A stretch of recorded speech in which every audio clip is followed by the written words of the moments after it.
What you're getting to on the stewardship side is a generational responsibility. Our decision making today is not just about today or even tomorrow, but tomorrow's tomorrow, It's perfectly in line with when you sell a business, you've got to be able to convince a new owner that we were good stewards in service to the new owner's future. And that's part of what you're selling, something that can be passed on to another generation of owners. One of the things I love bragging about is not how we did with an investment, because we've done great. I mean, my track record over the last 25 years is very good. But I love to brag about how the owners of the companies that I sold are doing with the companies that we used to own.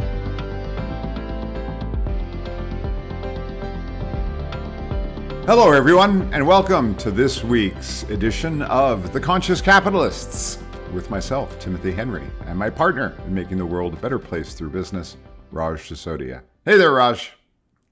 Hey, Timothy. Good to see you again. Good to see you. And we have an exciting guest today, Ryan Heckman, coming to us from Colorado. Ryan has more than 25 years of private equity investing experience. He's a co-founder and managing partner and CEO at Rallyday Partners, which is a lower middle market investment firm, and co-founder of the Colorado Impact Fund, a Denver-based social impact fund.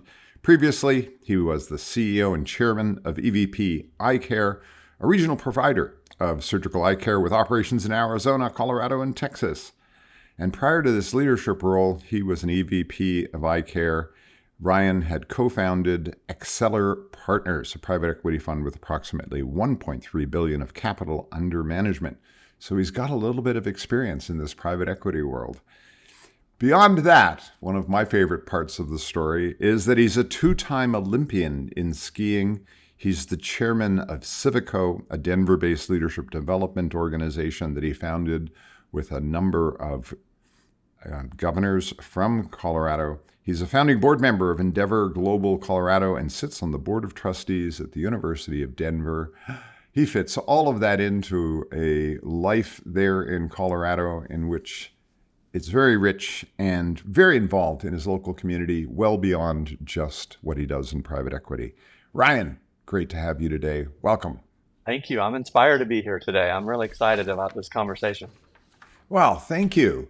And well, we're going to start with the fact that you're in private equity. And one of the interesting parts about your journey is that you started in private equity.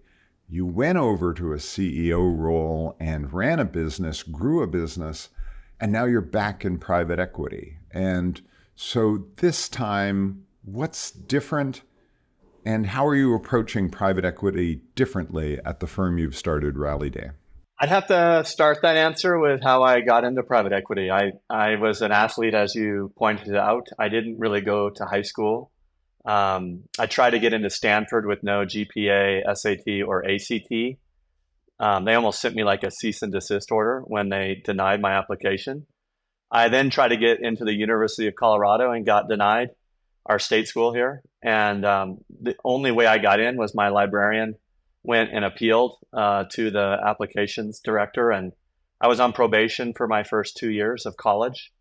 It was a really hard time of my life as I changed identities and tried to repot myself in education and then ultimately business. I rode on an airplane with a private equity fellow named George Gillette when I was 15, all the way from Dulles to Zurich. And he told me that if I ever got a college education, the key words were if I ever got, he would give me a job. And so I was a junior at the University of Colorado with a 3.9 grade point average, I'm proud to say.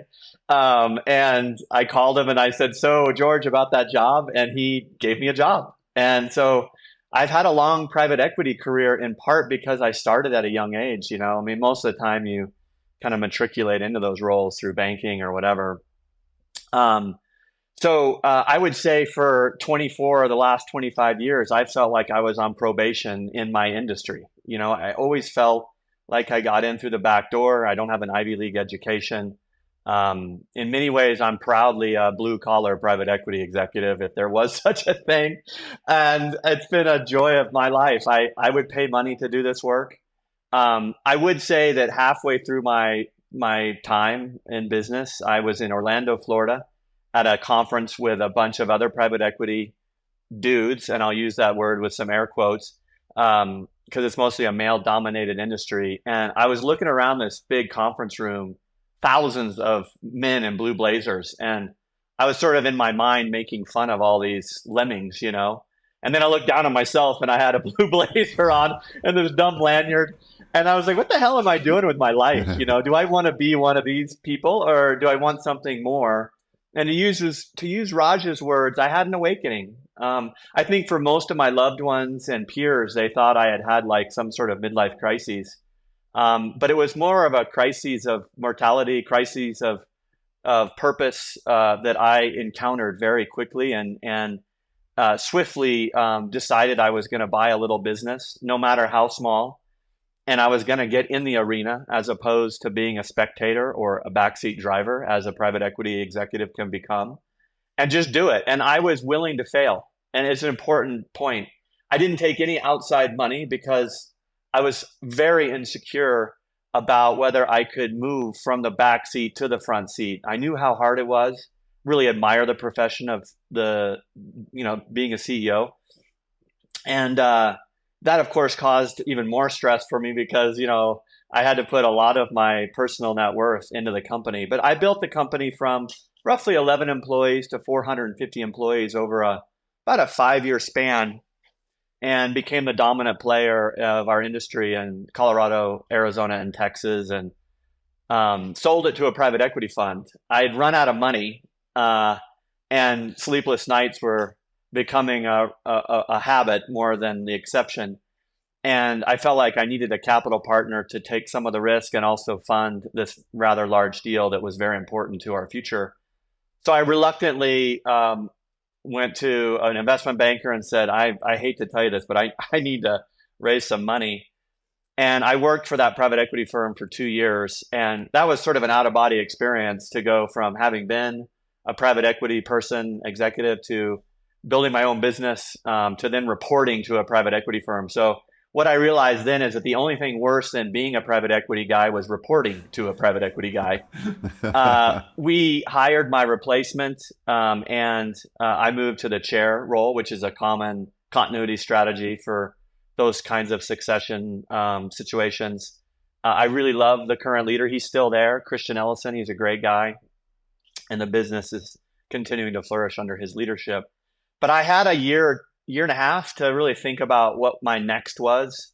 The easiest answer was, be a CEO again, start another little business and make it big and wonderful. And I thought the second putt would be easier than the first putt. But I ran into two of my dear friends, Mark Hopkins and Nancy Phillips, both of whom I admire greatly. And over way too many beers, we sort of decided we were going to start a new private equity firm. And our business plan was very primitive.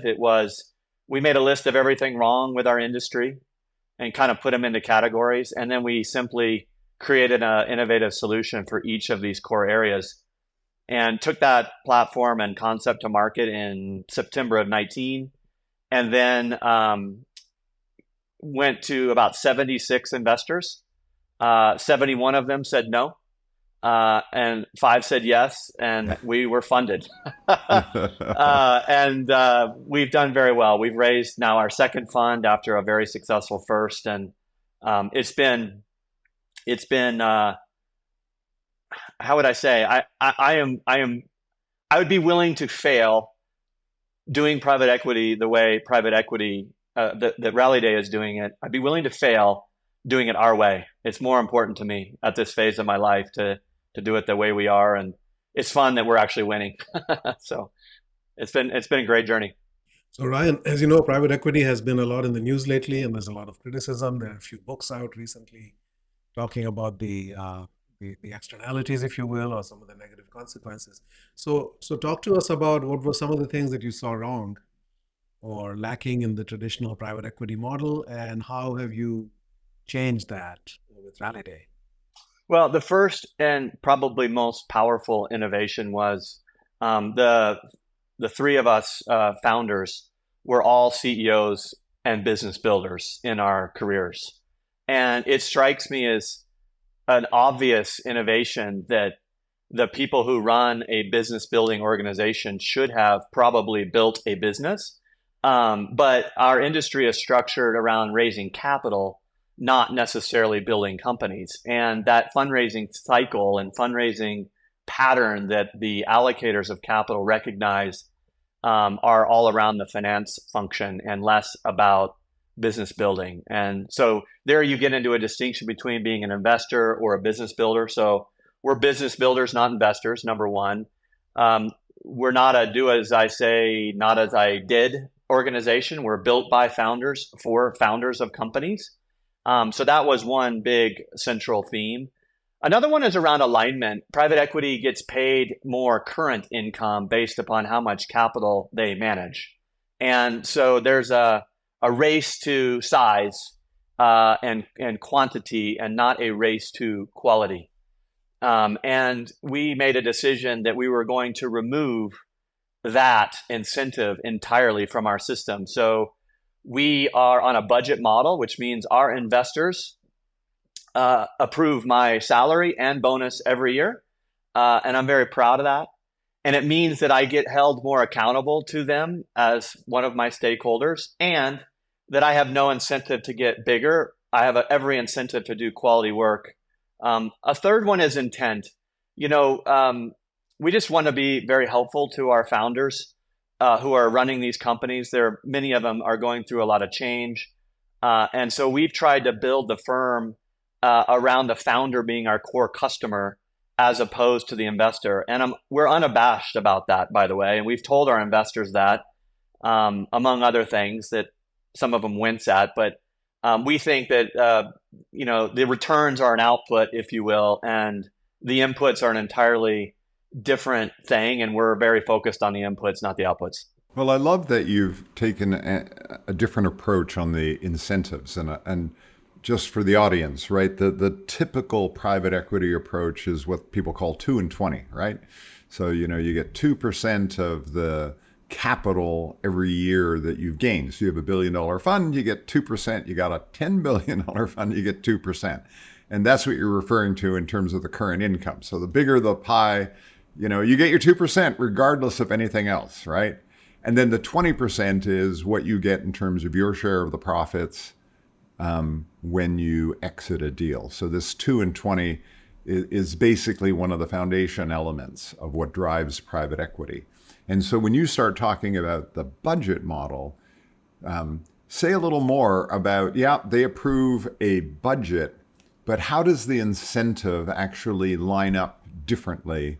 Because the 2 and 20 obviously drives one set of behaviors. I'm wondering, when you set up incentives, what behavior were you actually trying to drive? We were trying to drive two things. I mean, first of all, just from a business perspective, the greatest outcomes are going to come when you have too little capital and too many opportunities. That's where most of the power of the returns comes from. And so when you get too big, you lose your discernment. You become less picky. So that's kind of a business reason.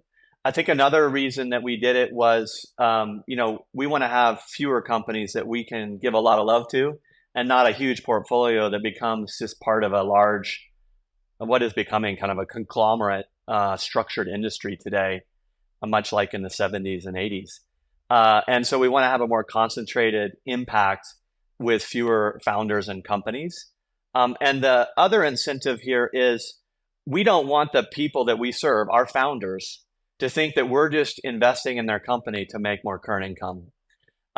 We also like the fact that the investors that funded us are endowments of universities that have committed to using our capital and our returns to provide scholarships to underprivileged students and give more access to our educational system to low-income families, or they're foundations that have some sort of, I would say ESG type intention. But we're very proud of the investors, and we like the fact that when we make a great return, it's being recycled into the economy, for goodness. And there's a lot of other types of investors. You've got pension funds that are big players, probably 30% of the capital. We said no to them. And then also high net worth individuals. we don't get very inspired by making rich people richer. It just doesn't do much for the people in our organization. So founders like that. Founders want to feel like they're building a great business. I look at John Mackey as a perfectly good example of someone who wanted to put a dent in the universe by building a business as opposed to building a business to, make a lot of money. And so that sense of purpose is very important to us. And we think it pays dividends all over the place, not least of which is we all feel, a sense of fulfillment that I never felt when I was, kind of working in a more traditional model as a young person. Ryan, you also talk about feeling a calling to elevate the private equity industry in service not only of founders, but the employees as well. And very often the caricature of private equity is that they don't really care about the employees. We've had Pete Stavros from KKR on this podcast, and of course he's become a big advocate of employee ownership, and they're implementing that throughout their portfolio. So what do you do specifically in terms of employees? I kind of figured you were going to ask me this question. And ever since that KKR announcement, I've been trying to figure out where I am on this issue, or perspective, maybe is a better word. First of all, anytime that I see a press release come before the actual action, I'm a little circumspect about what the intent is. And I think part of what KKR is doing is rebranding private equity to somehow be, the capital source for the people. And that's a nice, I'd say, people wash press release. So I'm sort of skeptical, as I am for most things about our industry.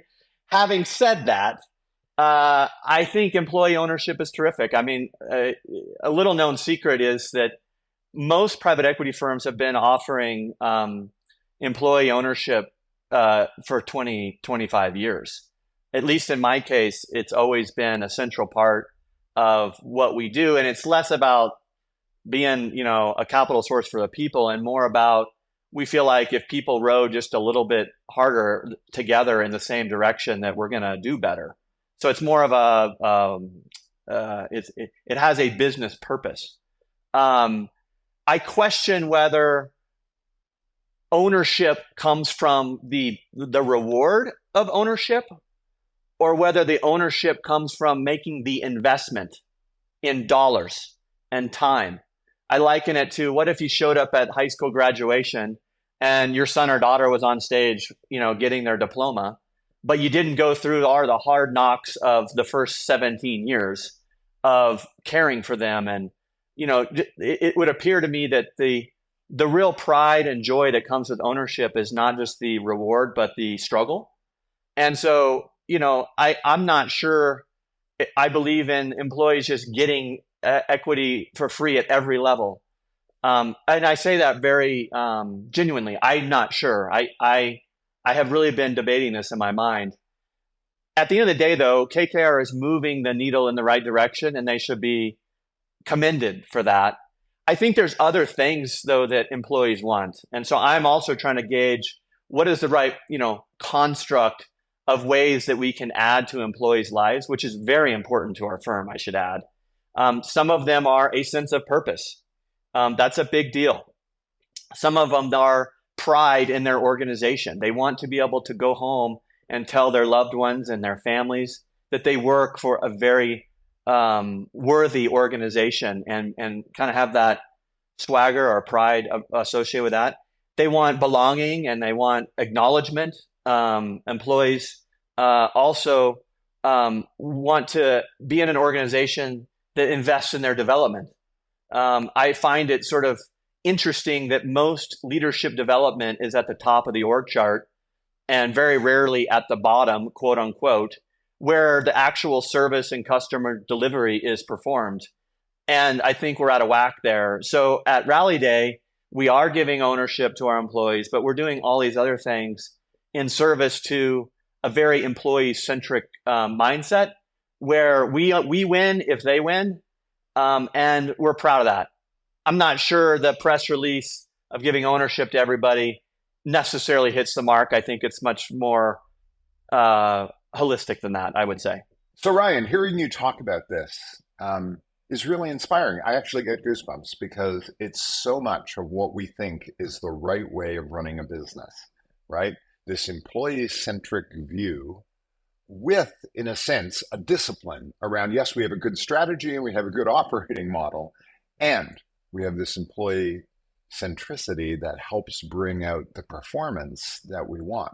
So I am sure at Rallyday, you can put together some really nice charts about your performance over the last 5 years, how well it's doing, why this works.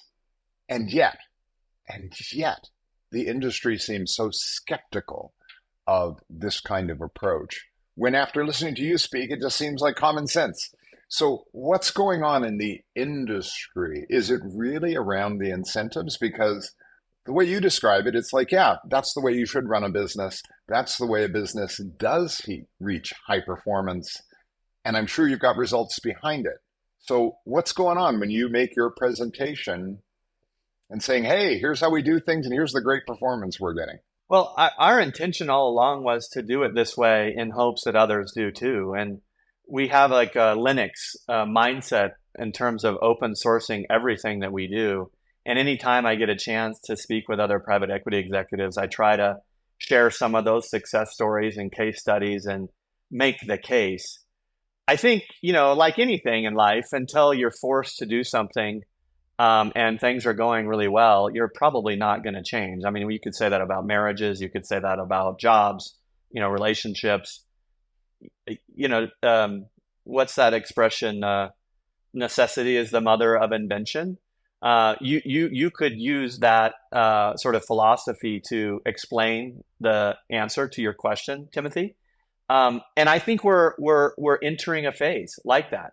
I mean, if you look at our country, if I may digress for just a second, I really love to study history, and it's become a hobby later in my life, perhaps because I'm becoming old. Thank you. But if you kind of zoom out and you look at our country, in the beginning, it was about finding resources, and then it was about creating value-added resources with industrialization. And then we went through a phase of productivity, and then we went through a phase of innovation and kind of the information economy and globalization. We've been kind of on this journey. And because of demographics, today, the first inning of this next phase, which is more of a supply scarcity phase, the older employees with lots of wisdom are retiring. And so that's kind of phase one, followed very closely by the realities of our birth rate, not just in the United States, but in all of the developed world.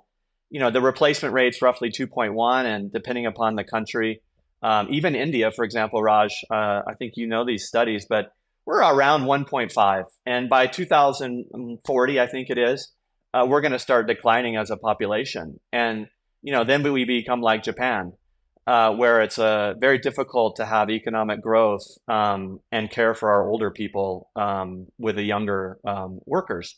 So first step is losing all the wisdom. Well, what does that mean? It means that you have to be much more focused on attracting, retaining, and developing talent. And so private equity investors are typically very bright people. And so we're at a time right now where there's going to be a heavier emphasis on employee development and experience because there's a scarcity of talent. And I think conscious capitalism has a wonderful opportunity now to use the private equity as a vessel for many of these innovations that you all have been evangelizing for the last decade, and actually get some stuff done. Right now, it's also very hard to get a premium multiple for a business. Investors are more discerning. And I should back up, businesses are valued basically on earnings times a multiple. And we all know what earnings is. It's revenue less expenses. The multiple is a little more ethereal, but it basically is an amalgamation of future prospects measured by safety or risk and also growth. And a third element, which is the quality of the organization. So a quality organization has inspired employees. A quality organization attracts the best. A quality organization develops from within. A quality organization has low turnover. And so private equity executives are actually very attuned to that part of the multiple thing. So the way to speak to private equity guys is not through the virtues, but through the facts. And the facts are We have fewer numbers of talented professionals for our companies and organizations. And so therefore, we need to invest in innovative solutions to attract, retain, and develop more of them. And that's going to be a sea change, and I think an accelerator catalyst for, again, many of the things that you all have been teaching us. Our industry just has not listened yet. So as you say that, Ryan, I guess the question is, at the end of the day, you've got to exit. And there is a need to exit. And I'm curious, at that end of the spectrum, what's different about your approach to how you exit an investment, both in terms of the time frame and the how-to? Well, exiting is a 5-year objective, and that's kind of not mandated, but that is a desire of our investors. We don't have much control over that. That is the asset class. So the big thing is, what can you get done in 5 years?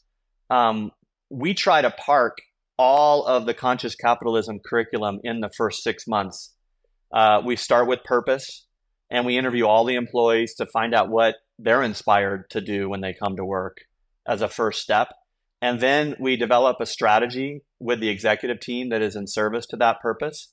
Then we look at the culture and say, is this culture aligned with the strategy, or do we need to make some tweaks to the culture so that it is in service to the strategy and purpose? And the last thing we do is a lot of leadership development so that those people in the organization at all levels that are going to impact or execute on the strategy, culture, and purpose are armed with the skills, mostly behavioral skills, that are going to get us there quickly.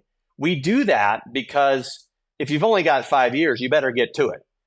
We call it the Rallyday Accelerator Program. The word accelerator actually comes from a desire to accelerate trust, not growth. In fact, in many ways, those first 6 months, we might take a step back from a financial performance standpoint, but we leap forward in terms of trust building between the private equity firm, in our case, and the employees.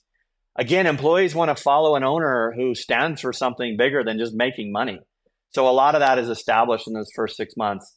Then we get into hardcore execution mode for about 3 years. And then the last year and a half or so, 2 years, we're in a mindset of, okay, if we're going to sell, what do we want this business to look like? What is going to be attractive to a buyer? And just to be blunt, if you've got 50% turnover of employees, that's not a good look when you go sell. So unfortunately, it's a little too late by then. It's like cramming for the exam. And that's why we park all that work early, so we have time to prepare for that moment. So when that moment arrives, the moment comes to us instead of we going to that moment, if that makes sense. And then, Ryan, how do you ensure that when you do sell, that the purpose, the values, that all of those elements will continue under the new ownership, as opposed to they throw all that out and now it just becomes like a commodification of a business rather than recognizing its soul in what you have created?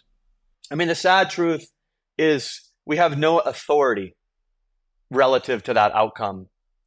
However, we have great influence insofar as the CEO and the executive team outlives our ownership period. They grow out of our fund size, typically into a bigger fund. And funny enough, we have a behavioral health business that we built along with the founder, Cindy Jordan, that we exited last year. And they're still using all of the same people that did all their accelerator work today, though maybe even more frequently. And so if our results speak for themselves, then that is a form of influence for the next buyer to say, well, it's just like the Hippocratic Oath, do no harm. You're, as an investor, the first thing you want to make sure is you don't change the things that, are working. And it's on us to make sure that they're working so exceptionally well that it's undeniably a secret sauce that should be protected with great sanctity. It's on us. That's our responsibility, not the buyers. Hello, everyone. Just a quick reminder that this episode is sponsored by the 2024 Conscious Capitalism CEO Summit. Are you ready to transform your business into a powerful force for good while connecting with world-class leaders shaping the future of business? Then you need to be at the 2024 CEO Summit. It's happening in October in Austin, And the CEO Summit is an exclusive invite-only experience for conscious leaders ready to claim their seat at the table. To request an invite or to nominate a peer, head to ceosummit.consciouscapitalism.org. That's ceosummit.consciouscapitalism.org, or check the episode's show notes. Look forward to seeing you in October in Austin. You use the language of building great organizations that elevate industries and the lives they touch. And I think that word great needs to be thought about, because in many ways in our culture, if you think about the book Good to Great, right? How do they define greatness? Purely in terms of financial performance. And those companies, many of them had negative impacts on society. Philip Morris was one of the 11 Good to Great companies, right? Circuit City was part of that. So there was no purpose, values, none of that. It was just looking at it through that lens. So I think what is great, and we talk about good to great, to me, great is being more good, right? As opposed to something distinct from being good, right? Is goodness in terms of the impact that we have. It feels like that's the lens with which you're looking at these companies, and you're trying to build that into their identity. I love that.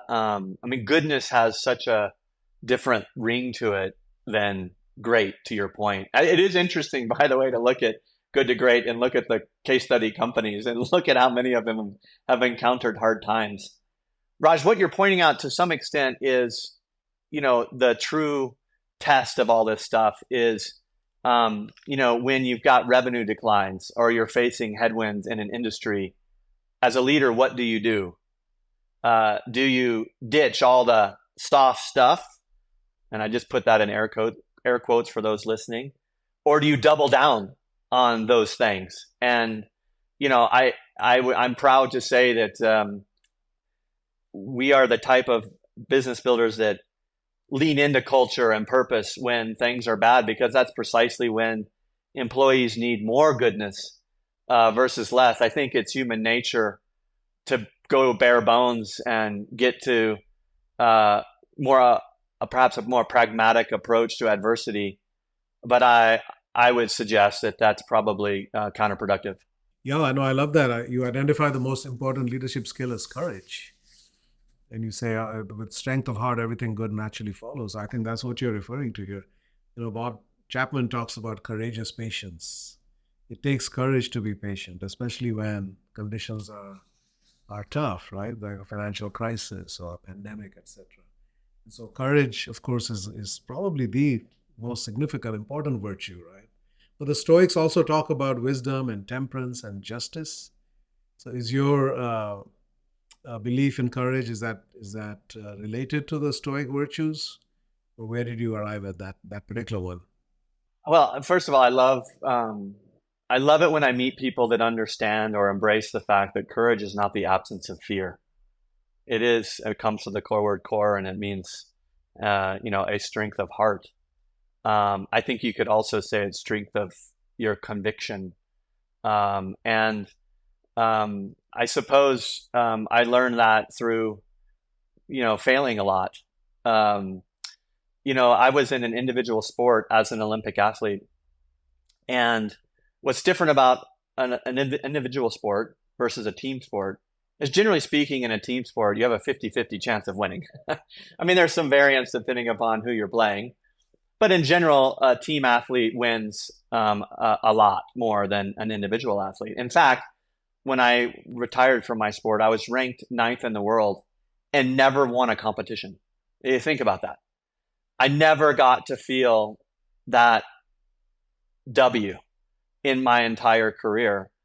And it's just the nature of that kind of sport where, you have to be a very good loser to become a winner. From losing comes, properly reacted upon, comes more confidence. You might innovate, change your way, learn. And I think that it was my sport that actually taught me how to have true confidence in the face of failure. And I have brought that to my business career. I go into most ventures accepting failure as part of the outcome. If you put it on a probability scale, of course, anything that you do that is courageously bold, there is a very high probability you're going to lose. And so I guess when we encounter turbulence, Raj, I would say I expected it. And so therefore, my reaction to it has already been preordained. I'm going to double down on what I know is the right outcome, a right input to the right outcome. So that's a very personal thing for me.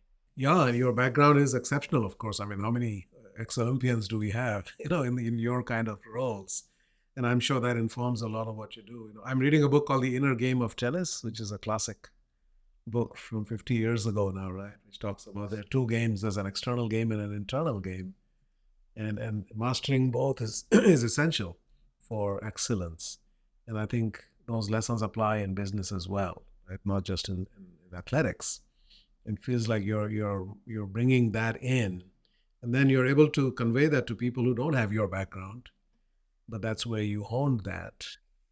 You develop those skills. So, do you consciously do that? Yeah. I rarely bring up my Olympic history or past because people assume that that's some sort of like pattern of being an overachiever, or it can be viewed as a brag. Even if I do it humbly, it's then a humble brag, which might be even worse.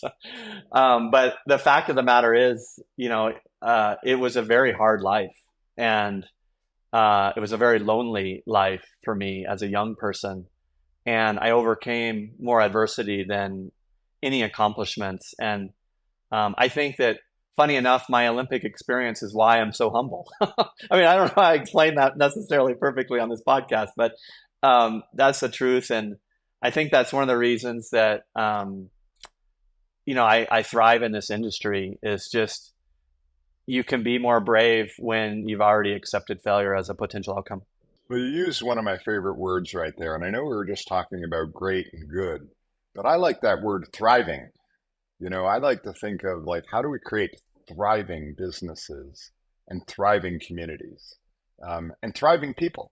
And because somehow that greatness sounds like it's a little bit accomplishment. Somebody wins, somebody loses. You get to be on the podium, versus no, like you're thriving, and you want your children to thrive, and you want your employees to thrive. Say a little bit about what that might mean to you in terms of a thriving business. And does that change the dimensions of how you think about it at all? I kind of want to do one of those amens. Yeah, hallelujah, Timothy. I too like that word thriving. I think it means more than being really good at something. To me, it has a much more holistic connotation. To me, it means that you're thriving as a human being and as a human doer, and that your families get to be part of thriving with you. It has a certain spirituality attached to it, for me at least. And it sounds maybe that's why you bring it up. Funny enough, we did an offsite 2 days ago and had the founder of a really cool company called Pax8. His name is John Street, kind of a legendary multi-time founder of great companies across various industries. And we got to the end, and it was a hell of a story. But at the end, he kind of threw his fist on the table and he said, "Listen, you guys, if there's three things that I want you to leave here thinking about for the rest of your life, it's that your obligation as an owner is threefold. One, financial performance." He said, "That's obvious, but don't forget it. Two, to the communities that you serve and the communities in which your companies live." And I think by communities, he also meant all the stakeholders as a community that is part of the organization that you own. And the third is an obligation to help your employees thrive. And it's just funny that just 2 days later, you use that word, certainly underlining for me what we all learned a couple of days ago from John. But I do think that's the mandate of a good owner, as I've thought about it or reflected since Wednesday. Well, what goes with thriving is the idea of stewardship as well, in my mind. Like the role of the board, the role of the investor is to be stewards of this organization because you want it to thrive in 5 years or beyond. And so you have a stewardship role, and now your mentality becomes one of what does it mean to be a steward? And I really like the idea of pushing boards to have a stewardship charter, to like sit down and say, if we were stewards of this organization, what would be different? And so I connect the stewardship and thriving together in that way. And I'm wondering how that lands with you. Well, you're getting to on the stewardship side is a generational responsibility that our decision making today is not just about today or even tomorrow, but tomorrow's tomorrow, you know? And I think it's perfectly in line with when you sell a business, you've got to be able to convince a new owner that we were good stewards in service to the new owner's future. I mean, that's part of what you're selling is something that can be passed on to another generation of owners. And, you know, one of the things I love bragging about is not how we did with an investment, because we've done great. I mean, you know, my track record over the last 25 years is very good.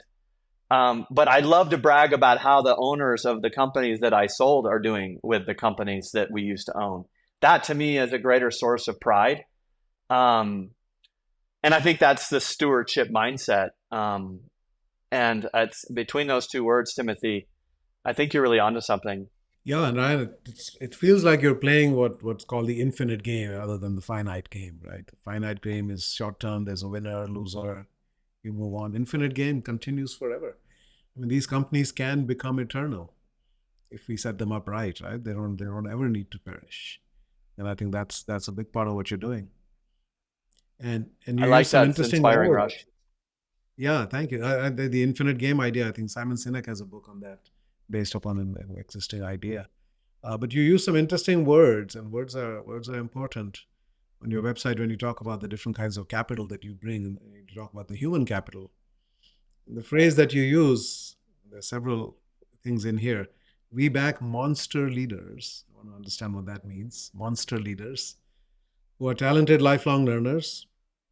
That we understand. Obsessive visionaries. I think we get that. Audacious. And you say aggressively humble. Okay. So let's talk about those two things. Monster leaders and aggressively humble. What does that look like? Those might be my favorite words on our website. So thank you for acknowledging those, Raj. You do your homework. So first of all, I feel like we need to rebrand the monster thing. You know, I'm not sure that's all that endearing. But the fact of the matter is, most founders can never be employees. Something happened in their lives, whether it was frustration working for the man, so to speak. Maybe it was a bad boss. But they had some experience in their lives that put a chip on their shoulder that's relatively permanent. That, in other words, they couldn't get rid of it if they went to hundreds of hours of therapy. And we love those kinds of founders. They are going to show up with a passion that an employee never can. And so we have, with all respect, referred to these types of founders as monsters because they're just almost look obsessed when they're in the arena. And those are the kind of people we want to back. And by the way, not all the time are these people that you want to have Thanksgiving dinner with. You know, I mean, I can identify with this because sometimes I wonder if I'm a monster at heart in terms of being a little bit socially dysfunctional, but very obsessed with my work. So I much like to spend time with monsters, but these are not agreeable people. Steve Jobs would probably be a version of this that people can identify with, but there are Steve Jobs types all over the economy, and most founders have this characteristic. Aggressive humility is something that's very important to us. It goes something like this: in our walk of life and in business in particular, we meet a lot of aggressive people. I think it goes with the territory. You don't get into business unless you're aggressive. You don't, thrive in business unless you're aggressive. And so that's easy to find. That's a commodity. Likewise, surprisingly, I meet a lot of very humble people in the world. These are people who are servant leaders. They put themselves, in Simon Sinek's language, at the back of the line and eat last. My mom, for example, was incredibly humble and a beautiful school teacher for 30 years. What I don't meet many of are people who are a 10 out of 10 aggressive and a 10 out of 10 humble. And those are the type of leaders that we're looking for, because business changes, the climates in which we operate change, the stresses of growing a business require new skills. And if you don't have that growth mindset and the humility to ask, not accept, but ask for feedback, and the four-letter word help, which a lot of aggressive people have a hard time asking for, then Rallyday really isn't going to be a great partner for them. They should go alone. In fact, they probably shouldn't be with any private equity firm at all and get a different source of capital that's going to be more passive. And so we use that as kind of a gauge. Not the only one, but we think it's very important, both with our founders and really how we show up as a private equity firm. We need to be aggressive. Otherwise, we won't, win. But we also need to be humble, which comes with empathy and listening and learning. And a lot of goodness comes from humility, but it's rare to have it packaged with aggression. So as you're talking, it's interesting because the monster leadership and the aggressively humble. And, Raj and I spend a lot of time talking about conscious leadership. And I'm curious, what does that mean for you? And to what extent do you, invest in conscious leaders? Because the language you're using is, maybe slightly different than some of the language we might use around servant leadership or conscious leadership. And I'm just curious how you connect those things. Well, funny enough, we've installed the conscious leadership group model in our organization. We think it's a source of alpha that will boost our performance. A lot of the CLG work as a branded model is about increasing our consciousness, which to them says that you're not just reacting to the fight and flight part of our brains, that you're using executive function to respond, which is a much stronger, more thoughtful response to an event. And that from that comes better discussions, more thoughtful discussions, better decision making, greater empathy for others. So consciousness to me means that it's a denial of the human default, which is primitive by design. It was built over, depending upon your view of history, thousands, if not tens of thousands, millions of years. And it was to protect ourselves from danger. And the thing that exists today is that our response to losing a customer may be, from a default perspective, the same as a lion that's about to eat us. And it's just not true. And that if you just fight the lion or take flight from the lion, or in this case, fight the customer that just fired you or act out with anger, that's only going to make the problem worse. And in most cases in business, it's not the first event that really hurts you. It's the second event, your response to that event, that actually is your undoing. And so being conscious means that you have elevated to a level of expecting more from your response than the default. Yeah, I love that. One other thing I want to touch on is you're from a very small town. And one of the things that's remarkable about your career right now is how involved you are in community development. So it goes beyond just like thriving businesses, but in a sense, thriving communities. That's as part of a stakeholder orientation, that's a part of it. I'm curious how you blend these things versus see them as separate boxes of things you're involved in, or do you blend them? Well, there's a great and symbiotic relationship between the work that I do in the community and my work as an executive. Um, the the philanthropy that you're referring to, or the community work that you're referring to, is I'm the founder and chairman of an organization called Civico, which is intended to ignite and unite a culture of leadership in the state of Colorado. And I've been doing that work for about 11 years. I have donated 25% of my earnings and net worth to this effort. And we provide leadership development to the private sector, the nonprofit sector, and government sector together, so that in 10 years, there's a network of very talented leaders that learned together, and so therefore will make impact in our state together. One of my proudest, I guess, outcomes from that work is in the city of Colorado Springs. There's a mayor, Mayor Yemi Momolate. Yemi is the first non-Republican. By the way, I'm not partisan, but it's a fact. He's the first non-Republican mayor in the history of that city. Yemi is an African American. Yemi is an immigrant. And Yemi is just a beautiful human being. And he went through our program and declared he was going to be mayor of the second largest city in the state of Colorado. And he's the mayor today. And it's cool that, like, one of my proudest accomplishments is somebody else's. Maybe that makes me a voyeur to his work, but I feel like I was a contributor to that outcome. And I could tell a lot of stories like this, but my community work fills my cup up. I mean, it would be in the same place as spending time with my children or my parents or my beautiful wife.